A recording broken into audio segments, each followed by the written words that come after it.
Inshallah, tonight we continue talking about the names of Allah Azza wa Jal.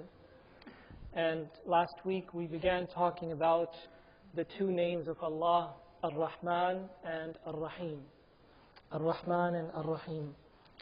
And we talked about how the word Rahmah comes from a root word in the Arabic language that means womb. And so the attribute of Rahmah is an attribute of loving mercy or merciful love. It is more than just mercy. It is a type of love as well. Now, Allah Azza wa Jal has two names, Rahman and Rahim. And if they both have to do with Rahmah, then what is the difference between Rahman and Rahim? Well, first of all, what we have to know is that the name Rahman is exclusively reserved for Allah subhanahu wa ta'ala. Like the name Allah. I cannot name anyone Allah. I cannot name anyone Allah. I cannot call anyone Allah. Similarly, I cannot name anyone Rahman. I cannot call anyone Rahman. This is a name that is unique and it is exclusively reserved for Allah subhanahu wa ta'ala. The name Rahim is not like that. In Arabic, I can say, هَذَا رَجُلٌ رَحِيمٌ, that this is a Rahim person. هَذِهِ امْرَأَةٌ رَحِيمَةٌ, that this is a Rahim woman. So the name Rahim is not like Rahman. Even though when we call a person Rahim, it's not like the Rahmah of Allah subhanahu wa ta'ala. Just like when I say هَذَا رَجُلٌ عَلِيمٌ or هَذَا رَجُلٌ كَرِيمٌ, that this is a noble person, this is a generous person, this is a knowledgeable person. It's not like Al-Alim, Al-Kareem. The perfection of that attribute is only found in Allah subhanahu wa ta'ala. But the name Rahim I can use for human beings. I can call someone Rahim. But Rahman I cannot do that. So that's one difference between Rahman and Rahim. If you look at the name Rahman, how many letters in the name Rahman?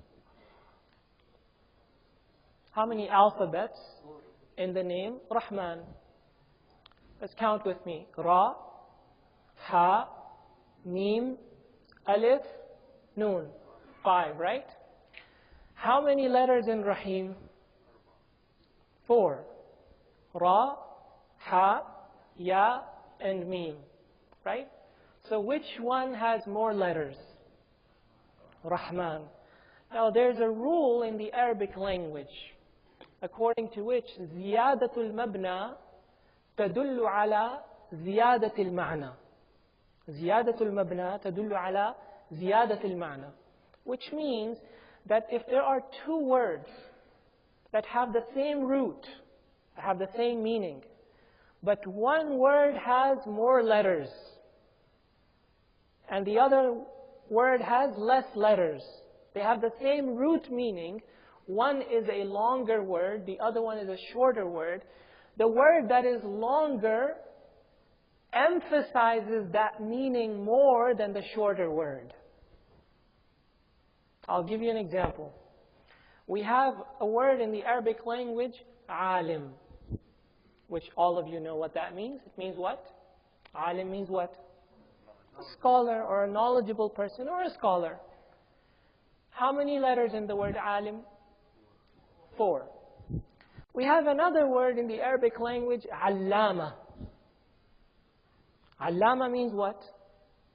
Also a scholar.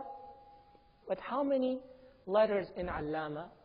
Ain, lam, lam, alif, mim, and ta marbuta or ha. 6. Right?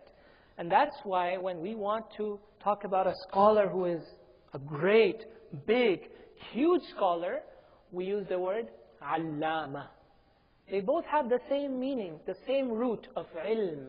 But since one is a longer word, has more letters in it, it emphasizes that meaning more than the shorter word.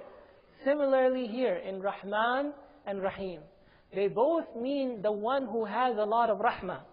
But Rahman is more of an emphasis than Raheem. And that's why Rahman is only for Allah.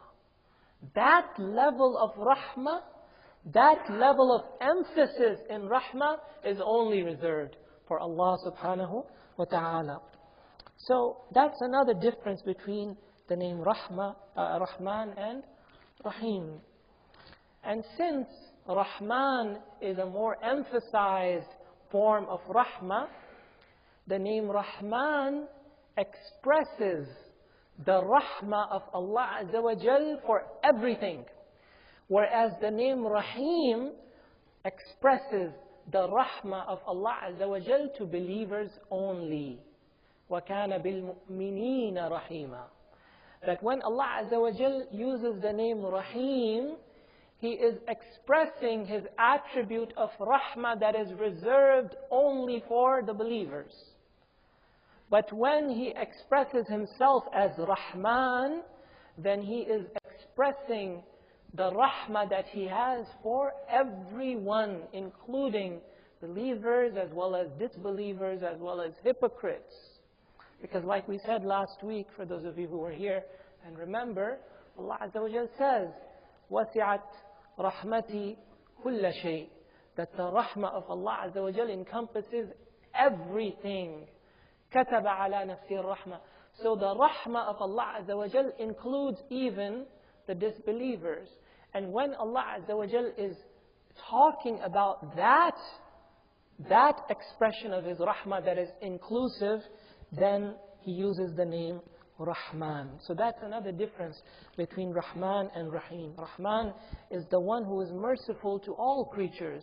Raheem is the one who is merciful to the believers. And another difference between Rahman and Raheem, inshallah, this is the last one that we're going to mention tonight. Rahman is the one who is full of rahmah.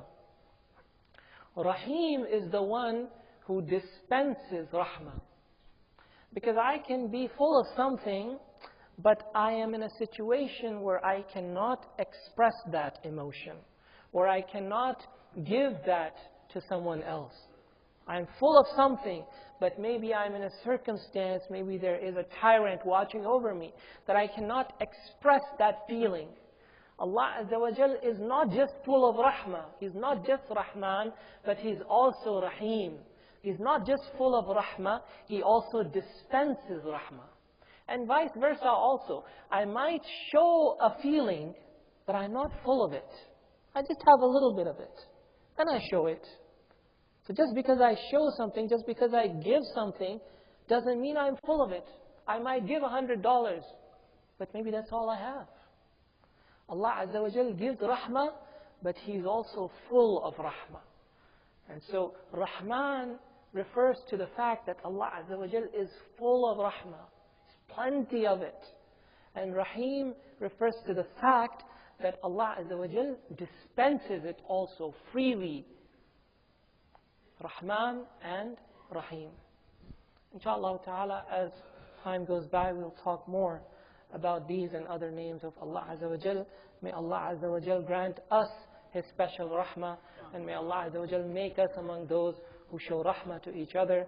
Ameen ya Rabbil Alameen. Wa sallallahu wa sallim wa barik ala Sayyidina Muhammad wa ala alihi wa sahbihi ajma'een. Wassalamu alaikum wa rahmatullah.